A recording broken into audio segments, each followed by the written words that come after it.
एक यज्ञ रखा। उस यज्ञ का नियम था, पहले जो यज्ञ होते थे उन यज्ञ का नियम था, यज्ञ में घंटा लगता था और यज्ञ की जैसी पूर्णाहुति होती थी तो यज्ञ का घंटा अपने आप बज जाता था, अपने आप बजता था, उसे बजाता कोई नहीं था, अपने आप बजता। आज यज्ञ का घंटा नहीं बजा तो युधिष्ठिर ने पंडितों से पूछा, ब्राह्मणों आपने यज्ञ करवाया और ये यज्ञ का घंटा नहीं बजा? ब्राह्मणों ने कहा, मैं तो यज्ञ अच्छा करवाया पर घंटा क्यों नहीं बजा, समझ में नहीं आया।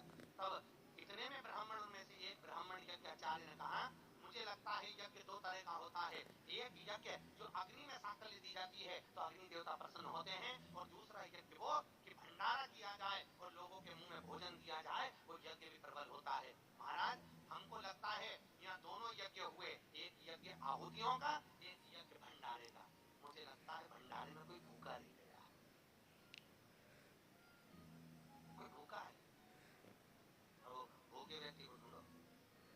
पांडव गए और पांडव जाकर जरा पता करो कि भूखा कौन है अपने नगर में, यज्ञ का घंटा बजेगा। जाकर देखा तो एक कुटिया में एक संत बैठे हुए। बाबा आपने भोजन किया? आपने भोजन नहीं किया? क्यों नहीं किया? मैं कह को भोजन करूं? भंडारा हो रहा, चलो भोजन करो। नहीं नहीं, मैं नहीं करता। भंडारे में भोजन नहीं करोगे? नहीं। क्यों नहीं करोगे? मैं उसके घर में भोजन करता हूं जो मेरे को 108 अश्वमेध यज्ञ का पुण्य देता है। पांडव मेरे को 108 अश्वमेध यज्ञ का पुण्य दे दे, मैं क्या भोजन कर लूंगा? अब पांडवों ने सोचा अपनी जिंदगी में पहला तो अश्वमेध यज्ञ करना है, और 108 अश्वमेध यज्ञ तो हमने कभी जिंदगी में नहीं करे, तो हम इसको पुण्य कहां से दे बाबा को? पांडव चले गए। द्रौपदी ने पूछा, कोई मिला? हाँ, एक संत मिला है पर 108 अश्वमेध यज्ञ का पुण्य मांग रहा है। द्रौपदी ने कहा, चलो मैं लेके आती हूँ बाबा। द्रौपदी गई, रथ लाया गया। द्रौपदी ने कहा, रथ में बैठ कर नहीं जाऊंगी, पैदल जाऊंगी। चप्पल लाई, द्रौपदी ने कहा, नग्न पैर से जाऊंगी। नंगे पैर द्रौपदी उस संत के दरवाजे पर पहुंच गई। बाबा चलो, हमारे यहाँ यज्ञ हुआ है, भंडारे का भोजन करना।